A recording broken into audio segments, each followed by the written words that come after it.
a big fucking signal. How you doing, Vasquez? Talk to me. Almost there. That's it. 12 meters. 11.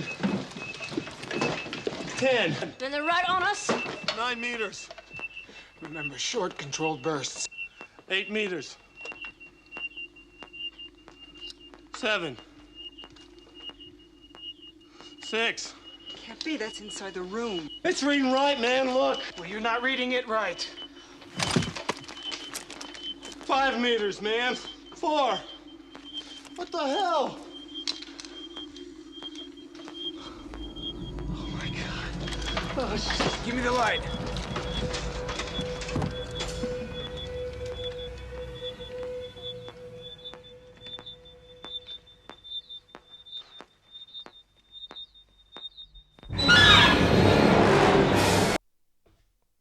What is going on, movie lovers and bud smokers, and welcome back to another episode of 5 on It. I am Francisco. And I'm Sir Fraser. And on today's episode, we are going to give you a James Cameron classic. Actually, the next 2 weeks, we're going to give you back-to-back James Cameron bangers. And today, we're going to start off with arguably his best, potentially. Today, we're going to discuss his 1986 science fiction horror film, Aliens. But before we go any further, don't forget to hit that subscribe button. It helps the channel out. Drop us a like, maybe a comment as well. What is your favorite James Cameron movie? Maybe Aliens is your favorite. Or maybe it's one of his other bangers. I mean, he's got a list, and it goes on and on. But before we go any further, Sir Fraser, tell the people what we're smoking on. Man, we are hitting this joint. This is 10 G's. It's a nice indica. Hit smooth. Oh, yeah. We'll see how fast his activation time is. But yeah, as you mentioned, man, Cisco and I were talking off mic about, just different directions we wanted to go with the podcast, different topics, how we wanted to approach selecting some of these movies. And most recently, we did a John Carpenter double feature, and we wanted to explore that again. And James Cameron came to mind, and it was really a pretty easy choice, I think, for us. To select Aliens and Terminator 2. I wasn't going to tell them what next week's episode was. I was going to keep it a secret. Fair enough. My bad. Cat's out the bag. Well, the cat's out the bag. These two movies. Well, this movie. Just speaking of this one, this is science fiction action movie that stars Sigourney Weaver. We've also got Michael Biehn, Paul Reiser, Lance Henriksen, Bill Paxton, and William Hope, among many more. Michael Biehn is giving James Cameron another great acting performance. True, coming off the heels of Terminator 2 or Terminator 1 with Reese. Yeah, and he plays like that role pretty well, at least in these two movies with Terminator and Aliens, like that last survivor, or like just kind of follow me, I'll help you survive in a way. Mm-hmm. But really, it's Ripley who's going to be the one that's going to be the last survivor, which kind of is like in Terminator, it's Sarah, and then this one is Ripley. But he plays like that nice like co-pilot, I should say. No, you're definitely right about that, man. Man, this movie, it really just kind of is another feather in the cap of James Cameron. I mean, this man is Mr. Box Office. Mm-hmm. Whenever he puts something out, it's tremendously successful at the box office. Everything from this movie to T2 to Titanic and so on. And this movie also enjoyed some critical success. So one for Best Sound Editing.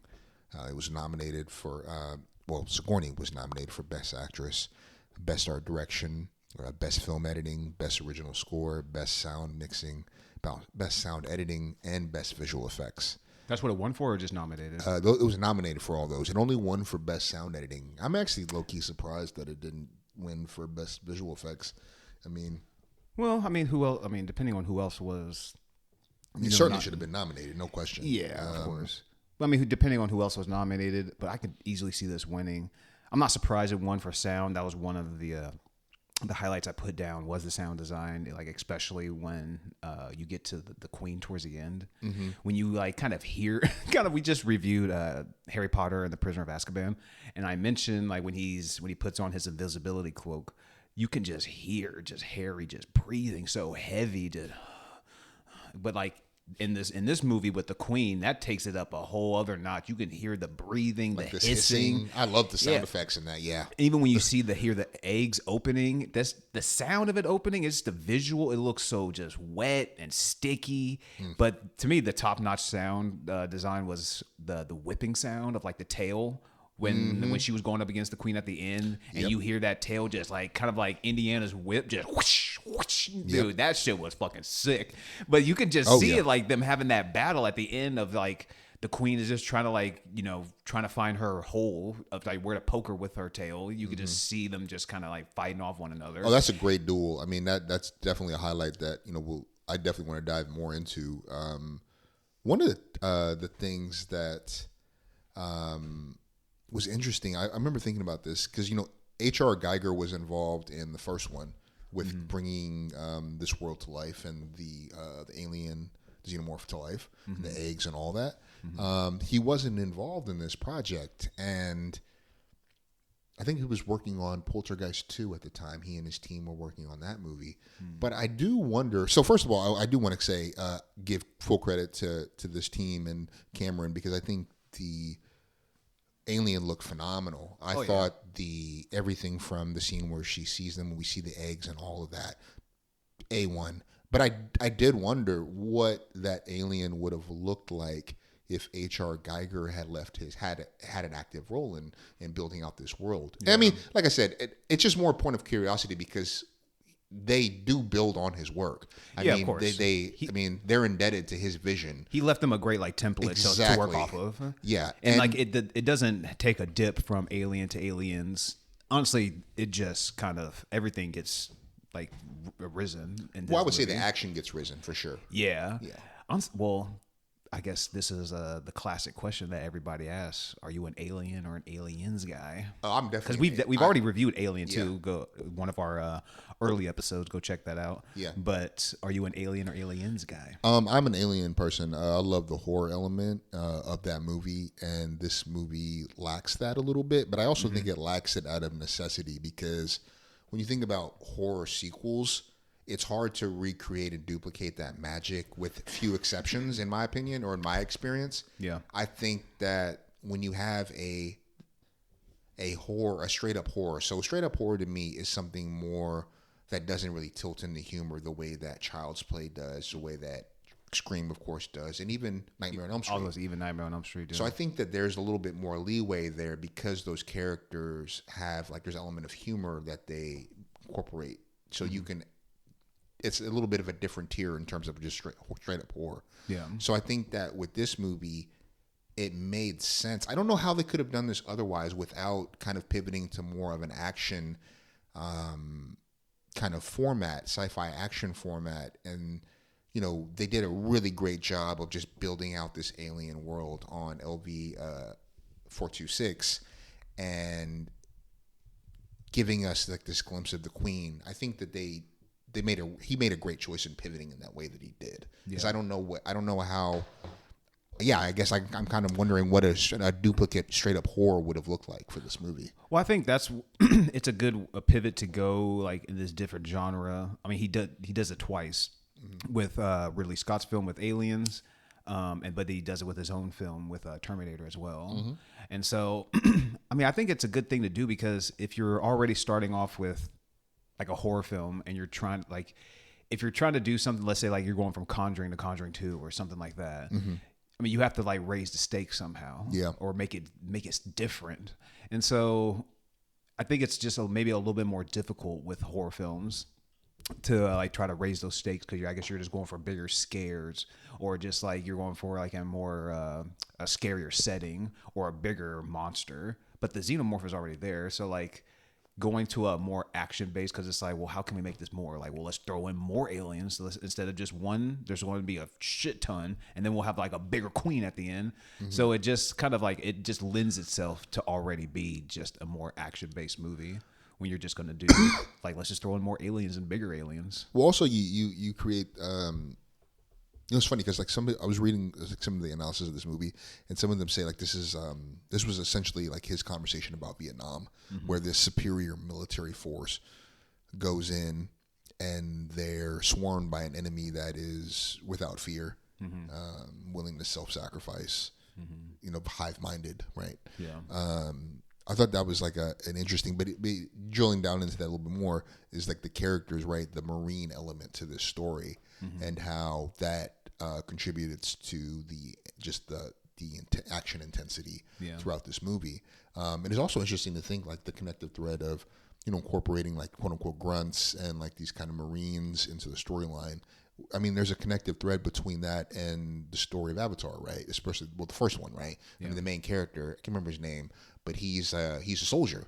He's sent to this planet to help in the mission of, subjugating the natives, to get this resource. And I saw like we kind of see like these glimpses of these kind of these characters, right? These types of characters are very early on in his filmography. Oh yeah. For sure. Man, one thing I was looking at too, well, I was kind of surprised, especially speaking of James Cameron and box office. I want to say, is this probably one of his lower box office films? Because I'm kind of surprised that the first Alien, it made, I mean, on such a tiny budget, it says about 8 million to 14 million. Box office was 188.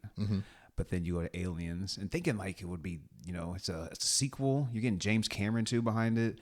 The box office just goes up just a little bit to 18.5, and box office says anywhere between 131 to 183.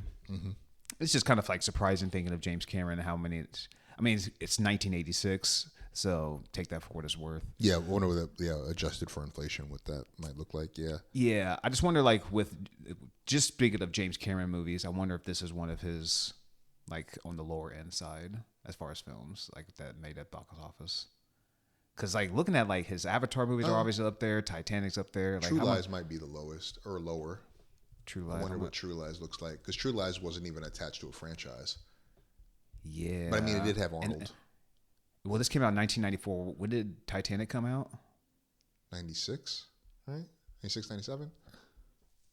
No, box office. I mean, this was 120 million. This made 378. What did? True Lies. 378? 378. Man, Arnold was still doing it. He's doing that thing. I think it's because of the Arnold. Yeah. He had that box office swagger. Yeah, Titanic came out in 97, so it wasn't like James Cameron had that cachet just yet. I'm just thinking like, well, I mean, you got to start somewhere. Yeah. So for him to like still make that type of money, and then not necessarily this is exactly where the movie order goes, but going from like an Aliens to like a True Lies to a Titanic, and now to like these Avatar movies, or T2 as well as in there. Man, he's just gotten bigger and bigger and bigger. So it's like, man, he's a director that you can trust with your money, man. Oh yeah. Like if he's a hit maker. Yeah, like he's one of the rare directors. Like if he's like, I need 300 million to make this movie, I'd be like, all right. You would not necessarily wouldn't bat an eye, but. Do you really want to bet against James Cameron? Well, it's interesting. Like just thinking about the production history, like leading up to this movie, and how difficult it was to not only like get kind of greenlit, but also to actually make. Was there was a lack of faith in this sequel being financially successful. Like a lot of people thought that Alien. So there was a regime change essentially at I think it was 20th Century Fox who put out. I think they put out Alien, and when the higher up personnel changed, the original person he had believed in this vision. He was open and he thought that they could make a franchise out of this. But when he left, somebody came in and very skeptical, thought that Alien was a fluke, was very resistant to try to fund this, thought it was going to be a losing enterprise to try to make this movie. And it was funny to read, like they actually were pressuring Cameron to write in another prominent lead outside of Ripley, outside of Sigourney's character, to use as leverage in contract negotiation with Weaver. Wow. Because if they thought that she was integral, which she was in Cameron's original script, that would give her too much leverage. So they wanted to be able to maybe not lowball her, but certainly give her less money. Yeah. Right. You see it even nowadays too. Like, I mean, that's just how the game goes, though. Like, when you make a movie, the lead is gonna ask for more money, especially once it gets more financially successful. And then, and it's so annoying too. Like, even you would see it in sports, just like a Micah Parsons thing, and you see the Cowboys now are paying all these other players right now, and it's like, I don't know, like when you have like a franchise and is doing well and your lead person is helping you get to that point, it's like, man, why are you trying to do these weird things of like write in this other character just for contract negotiations? Like, if it lends itself to the story, go for it. Always go for it. Like, story comes first. But you shouldn't like doing like shady shit like that instead of just paying the people what they've earned. Like, unless she like once she starts like doing like strong arm stuff, like, I want final cut, I want to say where my character goes, I want blah blah, then it's like, all right, kick rocks, bitch. Yeah. But until then, it's like, let's just keep everything fair, above board, and let's not do any weird shady stuff of like tie-in characters. And maybe JC took it.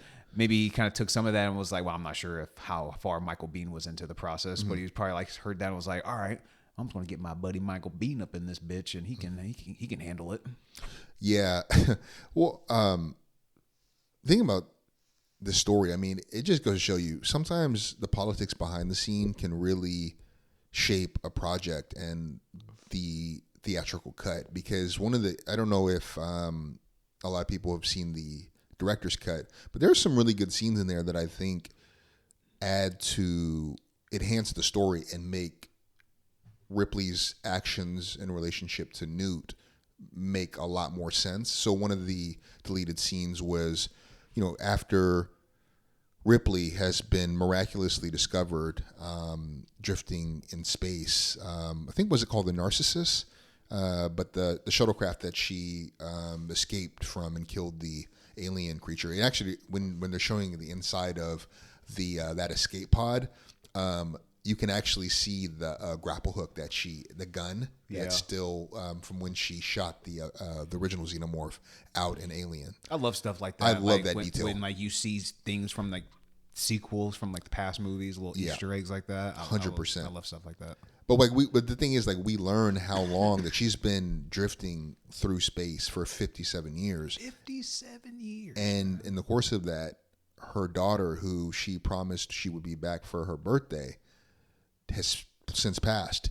And so when she learns that in the director's cut, she has a moment when she learns that from Burke. He gives her this information, and she's like left with, that's just like compounding her trauma of everything she went through on the Nostromo in Alien, and now to awaken and everyone you love is gone. Yeah. So that we're kind of introduced Ripley at this point where she's battling that PTSD, having these nightmares, that opening sequence where we don't know that it's a dream yet. And, she's in the hospital and a facehugger is implanted a xenomorph in her, and she's like waking up, cold sweats. Yeah. That was like, that scene was really well acted too. The cat gets off, is hissing at her, just like a reference to what happened in the original, right? But yeah, man, I'd say they do a good job of opening this movie, but then also just kind of hit the ground running. The movie's like a little bit over 2 hours, like 2:15, something like that. But I'll say the pacing is one of the things that also stands out really well. They don't do too much, like even like the moments of like, I would say like of the non-action scenes are still like well acted, and they keep you like leaning on the edge of your seat, because especially like when they're in like that red room, I was just called the red room, and they're kind of like trying to like discuss of like kind of what's like where to go, and then they realize that all the aliens are like above them, and then they start busting through. It's like the moments leading up to that, it's like, they're just talking and discussing stuff and like trying to figure out where to go, but it's like you just still know like the incoming danger of what's happening. Yeah. So that's what kind of keeps you on the edge of your seat. But the way like they start the movie, and then just like you get introduced to the team and like you kind of see like they're kind of how like they jive together. Their dynamic, but then like and then once they touch down onto like the planet and they start going through and everything, like it's really quick. So like I said, they don't waste too much time of like telling you about like what happened in like the first movie. They tell you what's going on with Ripley, how long she's been floating around. They give you the who, what, when, where, why. And then next thing you know, you're on the planet and the team's in fucking danger, like really quickly. Yeah. Oh, yeah. Like they're not there very long before shit gets really sideways. Oh, yeah. And then Bill Paxton. Stop your grinning and drop your linen. Dude, Bill Paxton. Game over, man. Does 17 days, 17 hours, man. We're not going to last here, man. Why don't you put her in charge?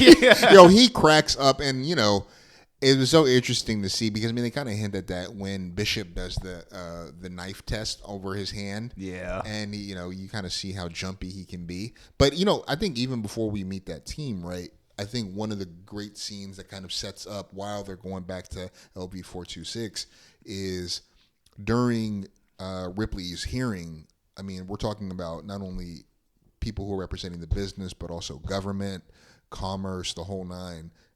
They do not believe her recounting of what happened on the Nostromo. Yeah, and only that she detonated it and destroyed this billions, or I don't know if it's billions, but multi-million-dollar spaceship. Yeah, all they're thinking of is the money. Exactly.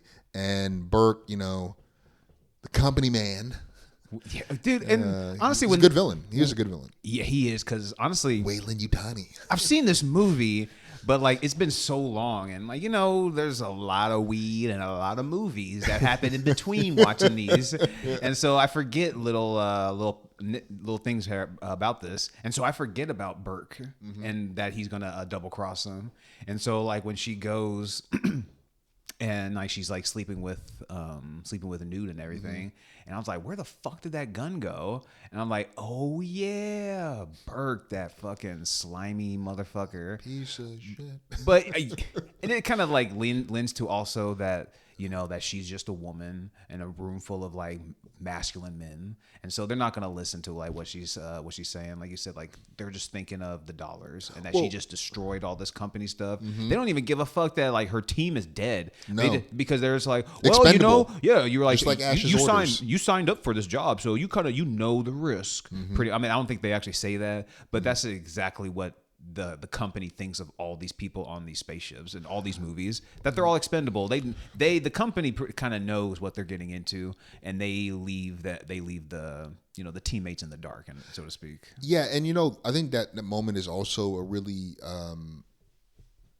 effective use of exposition, because for those who haven't seen Alien in some time, or maybe even at all, we're also getting caught up to date on what happened on the ship and why she triggered it. She's saying we were sent down there to a derelict ship to bring this thing back. Yeah. And those were Ash's orders. Yeah. And they all died trying to kill it. And she is trying to get them to understand the gravity of this and how dangerous it is. And then come to find out from one of the, I think one of the board members, he says that they have colonists there now, living there now. And Burke, behind everyone's back, sends Newt's parents. He sends some colonizers, some colonialists, The I guess. colonizers? The people who are colonizing this planet, the colony. He sends a couple of like a family out there to explore, and they come across the derelict ship. And they were sent there at the behest of Burke. Yeah. Before he wanted to understand what the hell was there and try to lay claim to it before anybody else found out. And in doing so, he exposed the entire colony to a xenomorph. To a xenomorph colony. Yeah. This fucking hive, So it's like really, like I thought that the story building of that was great. And the use of miniatures looks great. The details of the not the Nostromo, but the what's the ship that they were the Marines were on? But the design of the spaceships look great when they get to the planet. The miniature, the actual set design, the miniatures look great. I mean, the fog does a lot of the heavy lifting. Yeah, you can still point out like certain scenes like that, like when they're flying in space, like when they're landing on the planet and stuff like that. You could tell that's like that they're using a model and like using like miniatures and stuff. But like it doesn't quite like take you out of the story or anything. It's just something where you kind of like notice it. You're just like, that's different. That's different. That's a miniature, yeah. Yeah, especially when it crashed. Yeah, but it's done like still like so well where it's like where it doesn't like or it's like an eyesore, pretty much. So like it still keeps you in the flow of the story. And honestly, I think that's also why like where sequels can potentially get tripped up and like why this one is really good is because you should be able to watch like sequels and not have to like worry about like things that happened in the past too much. And like I said, this movie does a good job of like catching you up kind of what happened in the first events of like and telling you everything about like what the ship and what happened with her. And they said even leaving little Easter eggs for people who actually did see it. So that's one thing that Aliens does a really good job of you don't have to necessarily watch Alien to know about her team or anything that happened from the first movie. Yeah. It just kind of like, lends itself to the people that did go watch those movies. Yeah. Well, what was interesting too was just to show how slimy Burke is, is that after he sends these people to go explore this derelict ship on LP-426, they lose contact and Burke comes back to Ripley, who's now, she's lost her commercial captain license. So she is basically kind of doing more like blue collar work. She's not able to do what she usually does or wants to do. So she's kind of eking by. She's still dealing with the nightmares and the PTSD, right? And Burke, along with one of the captains of the Marines, basically are sending a group there to figure out what the hell happened and to establish contact. And she's very resistant to do it. She's scared. She doesn't want to be. She doesn't feel like she would be helpful. She ends up deciding to go. And she makes Burke promise her that they're going there to kill these things, not bring them back. This is when we look at the camera on the screen. Yes. Like, but yeah, I mean, once they get there, right, the sense of dread that they build as they are searching the compound, and we're just seeing, it's a ghost town. Yeah. We're seeing like the acid rot on the floor. We're seeing, barricades set up that have been overturned and, breached. And then, of course, we get in there and we see the facehuggers. Yeah. When like the people in the cocoons and everything. Oh, well, even before that, right, when they are still in the compound, just before they find Newt, and they see the facehuggers encased in the glass. Oh, yeah, and those, of course, become used by Burke to impregnate Ripley. It's like, bro, how the hell do you think you were going to get away with that? Well, it's like, okay, you're already like a despicable human being that you want to like impregnate Ripley with this fucking facehugger shit, but then you want to do it to the fucking kid. It's like, bro, like, oh my god, you're crossing over to a you're dead meat, pal. You're dead meat, man. Fucking Paxton, bro. I loved his voice, just like in the movie. Like every time he talked, and I like the line. There's like another one I wrote down. Maybe you're not keeping up with the current scoreboard called current events, but we're getting our asses kicked, man. Bro. Dude, and he got like what's when he or him or one of the people killed one of the xenomorphs, got that little acid on his face or on his arm and shit. Dude, it's like when you mentioned visuals of that were once you're going through that area and I'm starting to see like there's all these holes and shit, like looks like acid is burning through. I'll be like, bro, this does not look good. No, I think we may want to start turning around, and especially when you see like those fucking little face huggers and stuff. Dude, they still look like great, man. Like, oh yeah. Like, ever since you mentioned like what like the design was off of like a hand or something shit like that, I can't not see that now. Yeah. Oh yeah. I mean the visuals of the face huggers, the way that they shot it, the way that they how they moved too. They moved. It looks fucking phenomenal, dude. Like I mean, we're gonna get to the Queen eventually, but after they found Newt, who's been essentially like a feral child, just living on fucking vending machine food, hiding from these aliens.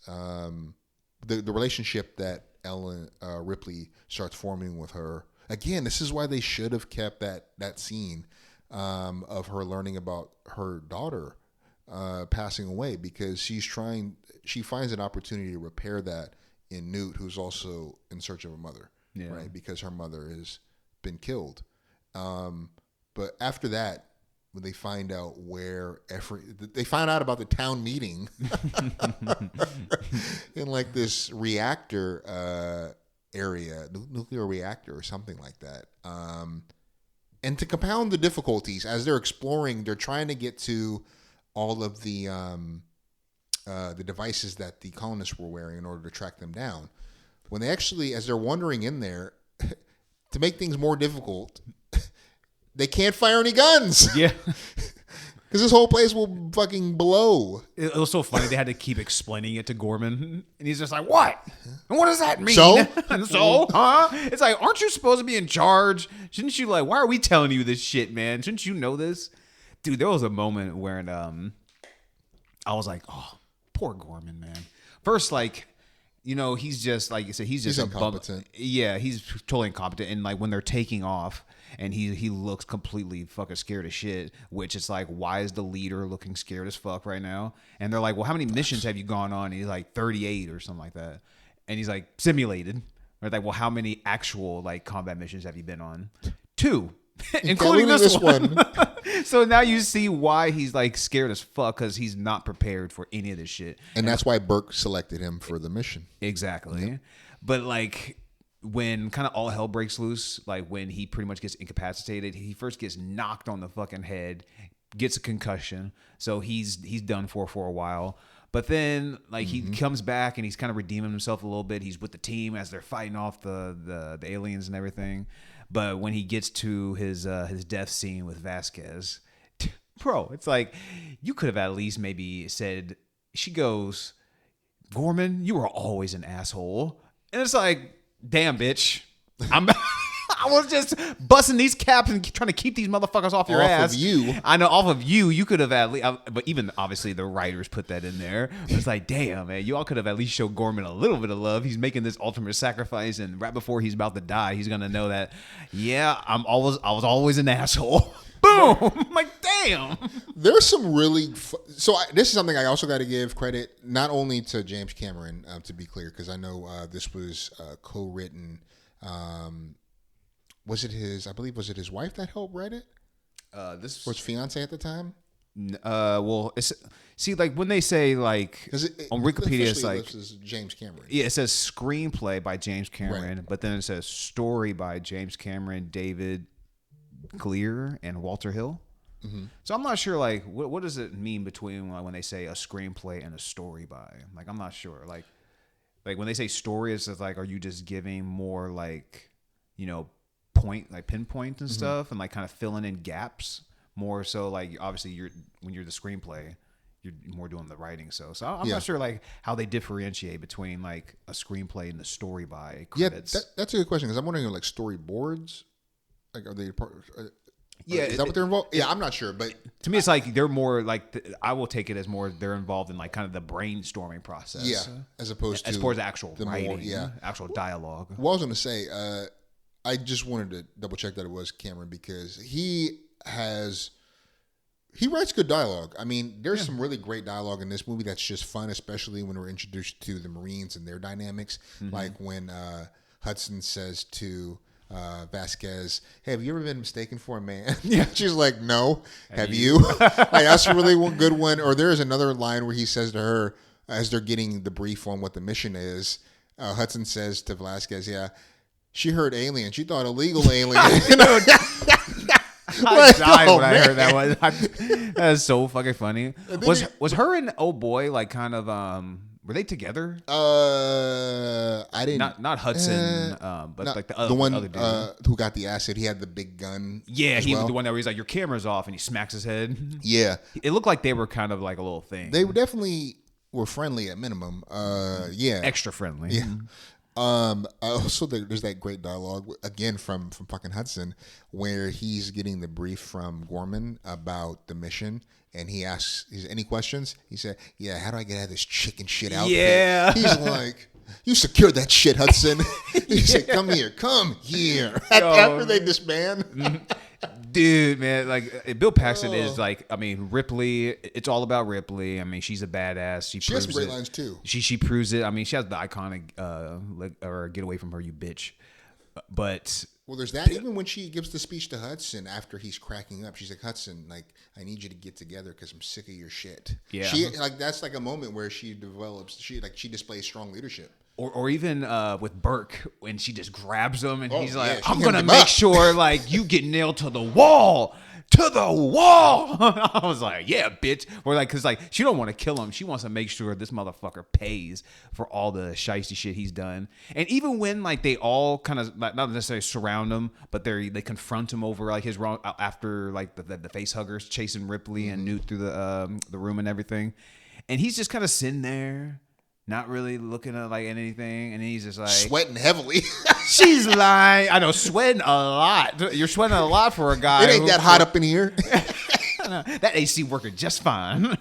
But he's like, she's lying, man. That pretty much that bitch is crazy. She's delusional. It's like, bro, nobody's believing you right now. Not one person is believing you. You fucking dirty ass motherfucker, man. But I mean, he was a good villain though. I can't lie. Well, you know, another good thing about this is like, yeah, we have the villain of this man who is working for Weyland-Yutani, right? We have him and his motives. We have the threat of the aliens, right? Especially as nightfall's hitting, and then to compound all of that, we have the time pressure of this the reactor like going off. And basically, Bishop has to travel through this tunnel. Reminded me of Andy traveling through 400, 500 yards of shit in Shawshank. He's just like, dude, trying to get to the other terminal, I guess, if you want to call it that, in order to program one of the ships from the Sulaco to drop down and come and get them. So we have this on top of everything, right? And then we have this rush to try to solidify or make a stronghold, set up like some kind of defense system, knowing that the aliens are going to come. And dude, man, when they actually arrive, the way that they that whole moment, right, with the sequence where they're looking at the monitor, right? We see them, we see these things approaching, we don't see them, and then he's like, no, you got to be reading it wrong. They're in that's in the room. And then we have Hicks go up, and the way that they actually shot that was upside down, right? Yeah. So, but they actually the camera's upside down. We just had them basically crawling on the floor. That's how they actually shot that, right? But when we see him scan with the flashlight, bro, we're in shit now. Yeah, dude. From that moment, it's on. It's just all hell breaks loose. Not say all hell breaks loose, but it's like it's going to be nonstop until the very end of the movie because. Dude, they bust through, but it also shows you just how smart they are. They're not just these mindless creatures, but they're cunning and they're hunting you. And there's a lot of them and they're fast. God, but from that moment they bust through, all hell breaks loose. They're running through, and I love how like they use just like the setting, the visual of like the red room, the red lights and everything. It just looks even more crazy because it looks like you could barely see what the fuck is going on or where you're going. Yeah, and. I mean, that just also it leads to Vasquez and Gorman's death, and then everybody pretty much dies at that point. Yeah, until Hudson. Hudson. I didn't like Hudson dying there. Honestly, like this, he went out like a soldier. This lends to like my only con of the movie, which is it's a kind of a nitpick, but I would say that like the deaths in this movie. You don't really get any like brutal death necessarily. I mean, because you get like the face hugger coming out the chest and like in the dream sequence and everything, and you get it coming out of that chick that's in the cocoon. But like Hudson dying and Vasquez and Gorman die with the bomb. Hudson dies just getting dragged through and everything. So like you don't visually get any sort of like grotesque type of death. Yeah, nothing comparable to the chest burst you've seen. Until you get to Bishop, though. That's not really killed, but yeah, that's a great sequence. Yeah, like I mean, if he was human, which quick segue. I love his line of like, "I might be synthetic, but I'm not stupid." when they have him do like the mission and Oh, everything. It's just like, yeah, dude, like he might be not like real, but he knows the danger of what he's getting himself. He's like, I don't want to get ripped apart either, but his death was arguably the best death of the movie because that's when he gets stabbed through the chest. I mean, he didn't die necessarily, but he gets stabbed through the chest. And then the ripped. queen just picks him up and rips him apart. But that comes at the point when you think they got away, you don't realize that the queen snuck onto the ship. Well, first of all, the visuals of her ripping him in half were fucking excellent. I want to do that. I know queasy. That shit looked so real. That all that milk or whatever the fuck they used. Oh god, bro. Dude, when her tail pierces through him, and first of all, we see the acid, right? We hear the acid dropping and melting through the ship once they exit the craft that they escaped in, and they look down, and then next thing you know, the tail just spears right through him, and his I guess like I don't know his blood equivalent, right? That milky substance like flows out of him. Like pause. It's just spouting out in the air. He's grabbing her and she's crying, and then we see the fucking alien. Yeah, the queen. Dude, it's like because it's not necessarily in slow motion or anything, but it's just like the scene itself. Because I wrote it down. I was like, okay, I'm gonna be nitpicky on here. I mean, this is gonna be a very high score. This movie is fantastic. I love this film, but I was like, all right, what's some cons here? If I can find any. And I was like, yeah, I mean, the kills aren't necessarily like brutal. But Do you feel like it lacks because of that though? No, I wouldn't necessarily like the movie lacks because of that. Like when I get to the end, it's like it wouldn't necessarily stand out. Like if I wasn't necessarily looking for it, because I'm like combing through it with a fine tooth comb. I got you. So I'm just like, what could be? And so after I see like, okay, well, Vasquez and Gorman died with a bomb.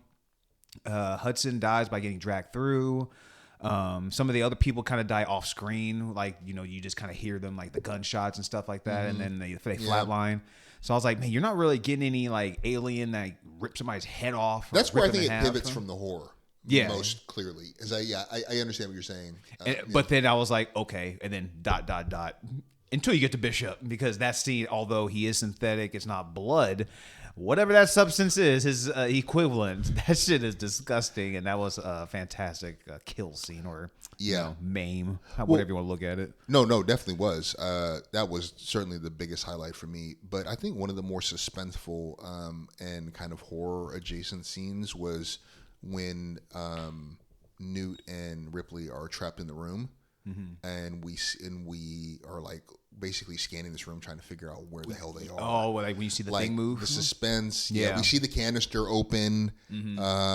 And that's a very anxious moment in that movie. Yeah. Even still, and it's creepy as hell because of just like the tarantula, like the spider-like movements, and we know what follows. Yeah. Obviously. It's kind of, just horror moments, or even like when, at the beginning when they're going through and you're like, where the fuck is it? And then you see it's camouflaged itself to the wall, and then it comes off the wall and starts killing everybody. Or even when, like another death too, was like the chick on not the helicopter, but their ship. When she's just like, oh yeah, flying through to go pick them up. And then you hear the door slide open. And then what took you so long? And then you just see the up close of the teeth and everything. God, that's such an iconic visual. The camera zooms in on the alien and the teeth with all the fucking goo and shit like going down. Man, I mean, visually, it's such a. I'm not sure if you can make an aliens movie without having like that particular shot. Yeah, well, I was gonna say for me, man, the last act of this movie where Hicks and Ripley and Newt ostensibly get away. Everybody else is dead.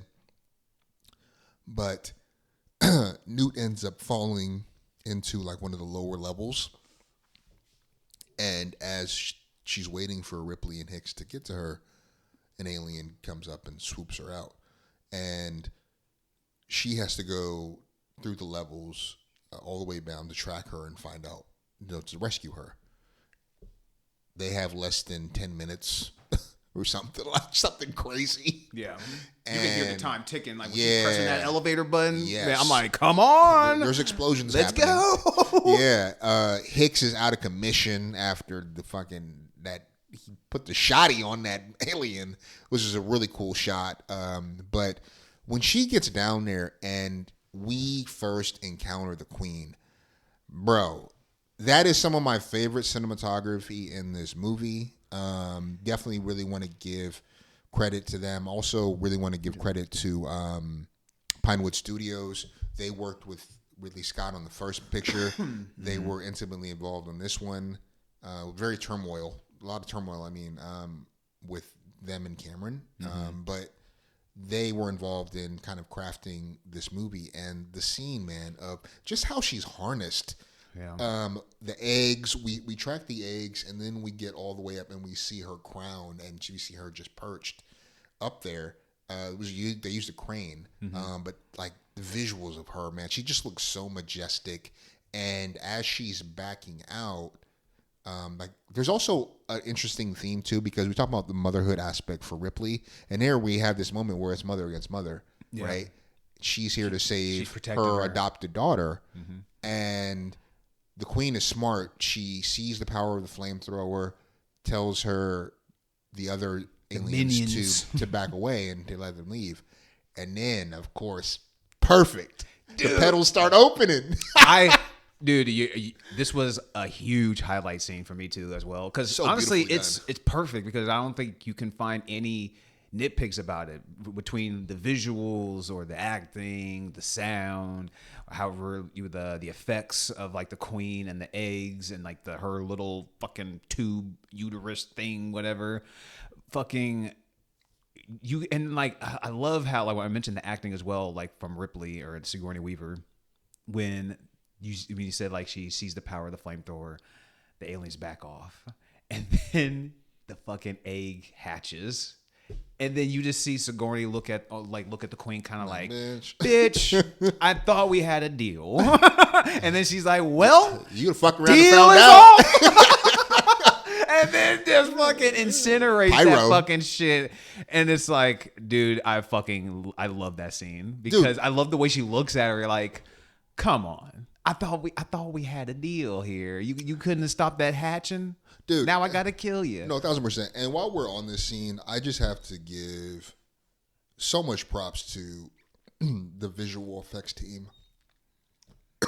Because the Queen, when she stands up, she looks phenomenal. I mean, this was a real, just like, to me, it feels like just like mastercraft, like the way that they designed her, from like the hydraulics they used to the crane kind of helping her upright, to the puppeteers, to just the design of her, to actual people who were in the body working some of her arms in the suit. Like, she looks phenomenal. And she looked kind of like ancient too, in a way, like the way, like, I'm not sure, like her, because like if you look like when she was like up, I'm not sure if it was part of her body or part of like this little contraption she was on. It looked like it was almost like bone like. And so I just got like this like type of ancient type of feeling to her. Like I said, I'm not sure if it was actually part of her or if it was her little thing that she was in. Yeah. But it looked like this big bone that was off on the side. It did. And it I was was like on both sides, wasn't it? I thought like they like were behind her on both sides. I'm sure it was probably on both, but like there was one that looked very prominent, at least to me. I have to go back and rewatch it again. But that I just got like that ancient type of feel when I was like, damn, I was like, look at the bone like type of structure she's in. I was like, how long has she been sitting here? I mean, she could be ancient. Who fucking knows? You don't know how long she's been sitting there just dropping them eggs. That was also you bring up an interesting point too, because I was also wondering, like, was this whole colony of aliens birthed off of that one encounter with the colonists? Was this all birthed off of them? Because they very clearly say that there was no indigenous life, and this was a derelict spaceship. The alien wasn't indigenous. It was transported there. So, like, based off of those facts, if I understand them right, this whole alien colony was birthed off of the colonist population of humans. Yeah. Right? Yeah, I didn't think about that part. guess, I don't know. I guess potentially. I don't know. I have to like do like some. I guess digging into a little bit of the backstory. I suppose. I've definitely followed a subreddit, LV426. Oh, really? Yeah, it's just like filled with alien like fandom comments and theories, especially with Alien Earth is jumping. Well, because like I was thinking in that timeline, I think Alien Earth comes first, right? And then it goes Alien, then Aliens. Mm-hmm. Well, Prometheus and Covenant come before. Yeah, well, Alien. I think.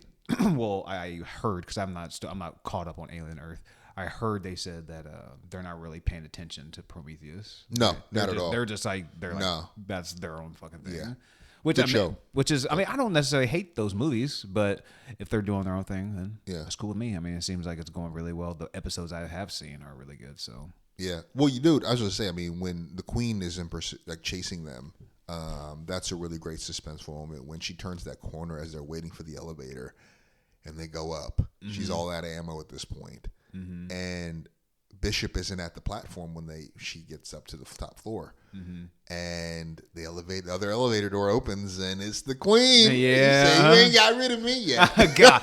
But then she was like, actually, let me go back. Dude, She's like, close your eyes, Newt. Yeah. But then, she ends up getting into that little fucking, I don't even know what you want to call that giant combat metal gear thing, Gears of It's War like the little thing. landing legs. Right? Yeah, She hides in that. It's funny too, like how they have that. Just they throw in that scene just so they can foreshadow to this. Exactly. Because she's like, I feel like I can't do anything around here. I can drive that thing, Uh-huh. and then she just easily maneuvers it.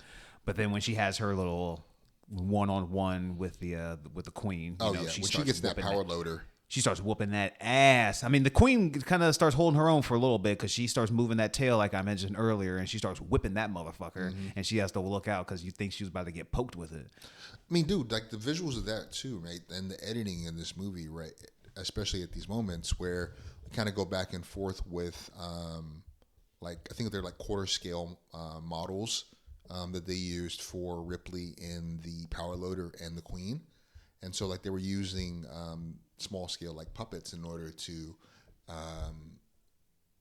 make that scene happen. And it looks great. I mean, the editing in that scene, the whole sequence, especially when the alien is right up on her. Yeah. I mean, and of course, when they get down into Hatch, I mean, man, this movie, it's so good. Like I said, the only things that stand out as like dated are like the outer space scenes, like when you see the actual structures like flying and stuff. Those are the only things that look dated, but it's just like, I don't know. They, like I said, they don't look bad or poor. It just looks like, oh yeah, that's just a miniature for sure. It's still like really detailed and everything like that.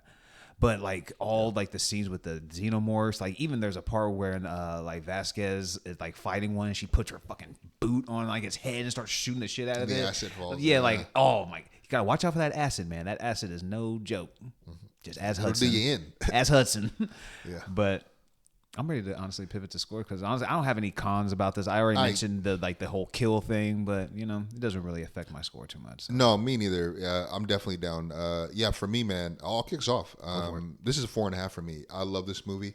I think it's very well done. It's correctly regarded as one of the greatest sequels and one of the greatest action movies ever made. Its legacy is significant. I think this is certainly a jewel in his filmography. I don't know that it's it's not my favorite of his by any. I'm not saying that, but it's close. I do really love this movie. I'm going with a 4.5. It's definitely a movie that I can go back to. It's very rewatchable. The cinematography is great. The practical effects look great. I guess, would you say, I got a question for you after this. I was kind of curious about, where this movie might stand in terms of your all-time, can you give me your 3 favorite action movies? My 3 favorite action movies? Or like some of your goats? Well, John Wick 4 is up there. For sure. It's in there. And then probably T2. Okay. I don't think Aliens quite makes like the top 3. Because after that, I don't know, man. I'll like off the top of my head, like even like a Fast 5 or a Furious 7 that can potentially make it. I think for me. So okay, so you said T2, John Wick 4, and you're thinking like one of the Fast. I could potentially. Okay. 'Cause I know there could be something. Inception is categorized as action. Well, I mean, it does have action, but If Inception is I think categorized, almost more of a heist movie, but action heist, I guess.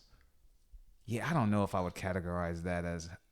Because But then like also like, would you categorize even like an Infinity War? Because then if we put Infinity like superhero movies into that, then yeah, Infinity War is up there. superhero almost their own category. Yeah. I think for me, bro. Oh no, I know what it is for me. It just popped in my head. So we got John Wick 4, then we got T2, and then we got Mission Impossible Fallout. Okay. Those are my 3. Damn. Okay. For me, man, I think it is just off top. Terminator 2 is no question going to be there. I got Aliens. And I'll raise you. Mad Max Fury Fury Road. Road, baby. That's it for me, Fury Road. No question. Nothing but adrenaline. See, I called it before you even said it. Shit. You're like, damn it, why didn't I put it on my list? I just saw. I was like, oh. Such a great movie. Honestly, ooh, man, I would have to bump out. John Wick 4. No. I tried to get him, folks. Man, that would be that's a conversation. But for my score for I almost forgot the movie we were reviewing. About Aliens. I'm also going with a 4.5. I mean, this movie is damn near perfect. I thought about even giving it a 5-star, but I just don't necessarily go back to it as much as I necessarily probably would like to or even think of. It's just because Alien or maybe just sci-fi in general is necessarily not really my go-to, I suppose. But every time I do watch this movie, I love it. Bill Paxton is one of my favorite actors. There aren't any like lulls in this movie, even for being even being over 2 hours. The pace of the movie is like goes by really fast. There's no weak acting in this movie. None at all. Because you're getting Sigourney Weaver, Michael Biehn from Terminator as well, Bill Paxton. Even Newt does her job. Like actress played Newt does a great job. I can't stand like sometimes like child actors, but she like. I think it's when like they have like kid actors have to do a lot of screaming and yelling because then their voice gets like all pitchy and like but like they don't have her do all that. They keep her role like not subdued but like just kind of held back. She's not at the forefront. But the things they ask her to do, she does very well. But yeah, for 4.5, the movie is damn near perfect. I would damn near give it a 5, but I only give it a knockoff just because I just don't necessarily go to it. I don't pull it off the shelf or pull it off the streaming as much as I probably would. Honestly, I probably would. I think I am more of an Aliens guy, but I would probably watch Alien more because I go to horror sometimes a little bit more often on my day-to-day, even though I am an action junkie. But I do like a lot of action movies, though, especially these OG ones. Yeah. So would you say Aliens is your favorite in the Alien franchise? Yeah, I do like Aliens more. But I find myself watching Alien more just because I think it's just a horror aspect. And I think it's on TV. I think a little bit more like kind of flipping on like streaming and stuff. I honestly, dude, I really like Prometheus and Romulus. There are things I have issues. I have like my issues with. I have issues with those movies in a way that I don't with Alien or Aliens. Yeah. But I still really enjoyed those movies, and I like the character David. He's fascinating to me. Well, Aliens, and then the new one with Romulus. To me, those 3 are like bangers. And then it's a little bit of a drop off. Like I dig Prometheus and Covenant and those ones, but it is a little bit of a drop off. Yeah. Especially when you start talking about Resurrection, and Alien 3 gets a lot of hate, and it's nowhere near as good as the ones that we just were celebrating. But they killed Newt. Huh? Yeah, Newt dies. Hicks dies. Nobody survives the plane crash. She ends up crashing on a Yeah, they kind of like male prison colony. they pretty much just kind of waste everything that happens in Yeah, the second bro, one. So it's kind of like I don't understand why they did any of that, but yeah. but yeah, I was gonna say those are our reviews. You got a 4.5 from me and 4.5 from you as well. Yes, sir. All right, well stick around. We'll catch y'all next week with T2. Yes, Judgment sir. Day. Peace.